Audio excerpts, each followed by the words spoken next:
are the people that are destroying our country by their sycophancy. This Honorable Madenge and this lady that has strategically refused to come to the studio, Honorable Gladys Bose-Sholay, who together with the Speaker, listen to me, look here, who together with the Speaker have handed over Parliament to become an appendage of State House. These people, when this gentleman comes here to say Honorable Mbui should come up with a motion to debate, he is the person who knows what they do in Parliament. These are the people who get bribed by this system to help this government get away with everything wrong that they do. They need to disclose that to us. This Honorable Madenge here, whom I had a lot of respect for, we sit together in the Health Committee. How can you know what happens in Parliament? Tell Honorable Mbui, you know what happens in Parliament. You tell him to come with a motion to deal with Honorable Kanja. The only way to deal with Kanja, and I'm telling you today, we have passed it as our team, the Linda Mwananchi. What we are going to do, because they don't listen, we are waiting for them to try and disrupt Kakamega. If they disrupt Kakamega, we go to the streets more aggressively with the youth of this country than it has ever happened before. What does more aggressively mean? More aggressively is more numbers into the streets across the country.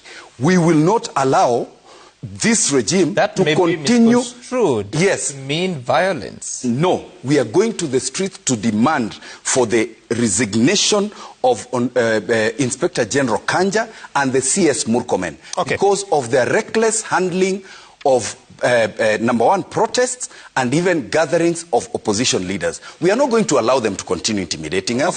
This is our country. Just need to clarify. Indeed, it is our country. And I need to clarify something here, because you are saying that Gladys Bose has refused to come to this show because he's afraid of the conversation. I just told you that last night she texted and said she's stuck in Eldoret because flights were cancelled.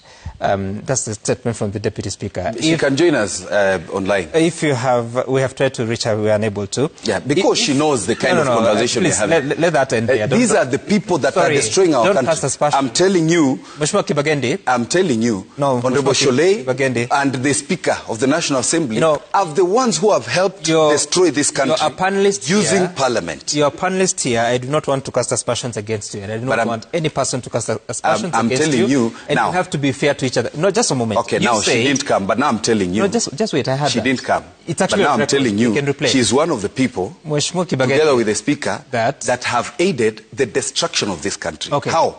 Using Parliament to continually, expeditiously help this regime pass laws and frustrate efforts of trying to bring order in this country. I hear you. That's the second time you're saying it. I think that you're satisfied with that. Yeah.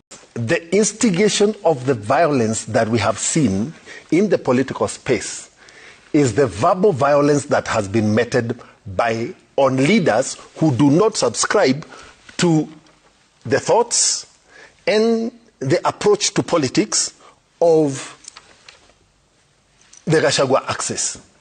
And I have said that violence has now escalated into physical violence. And I said violence begets violence. And I said all of us, even state all of us. Does that include state violence? It does not include state violence, and I have condemned state violence. I have said that is misuse of power, that is abuse of office, and then the mechanism then for us to deal with it. And that's why I asked, besides the notification, for example, then what follows? Is there a gap there that we should tighten on both sides? The people who have been obligated to notify and the people who have been also obligated to receive the notification. Beyond the receipt, then what other steps are supposed to follow? Is there a gap? That cannot in any way be, should not be in any way be twisted to say, I support violence. I said all of us, including the government, none of us is going to be immune to this violence. I am calling all of us collectively to order. You know, that's a good call, but you do know when you generalize issues, you run away from particular issues from specific issues. You don't get a solution. Well, I will go specifically to the issue where I come from. where I have been called, labeled a traitor, where I have been labeled all kind of things. All right? And I'm asking, how many among the political class will have the kind of self-discipline and restraint that I have? Okay. You've said that before. I think so, just a moment. I gave an opportunity. Only on one thing. Let me first on Kibageni, one thing. No. On violence. We have a video viral where he attacked some innocent young man in a hotel. So this violence has to stop. It is spreading across the divide. Just before, for the first time, I'm getting agitated listening to him. Because he started very well when he said he condemns, in the strongest terms possible, the violence. And he quickly uses the word, however. And he continues to use the word, however, several times. It's either you are with the people or you are with those that are perpetrators of violence against the general public.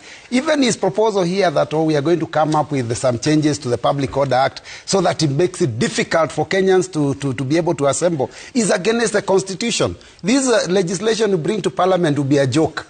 Do not bother to claw back on the Constitution of the Republic of Kenya. The rights that are enshrined in the Constitution, the right to picket is not, and by the way, let me say this, Sam, because it's important, because the Constitution is very clear. Chapter 4 on the Bill of Rights, Article 19 is very clear, that fundamental rights and freedoms belong to every individual and are not granted by the state.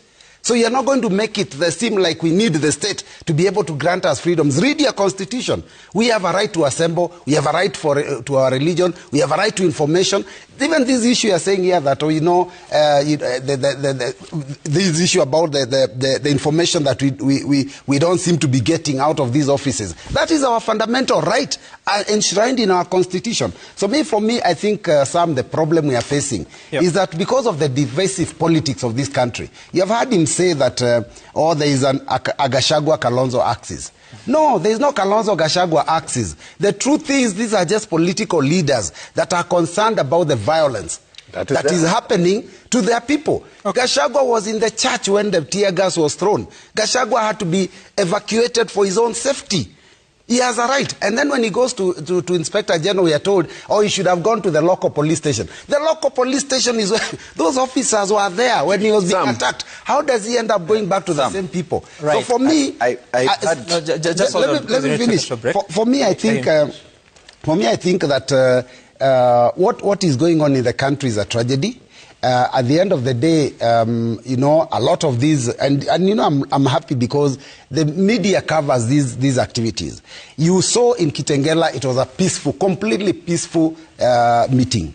You saw in Nyamakima, it was also a very peaceful meeting. It is the police that perpetuate this violence.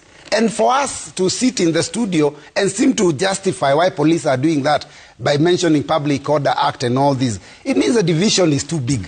And maybe the election should be brought forward so we can kick out this regime. And it's Vibarangas. We finish this business and we get a country that can, operate on the rule of law and order.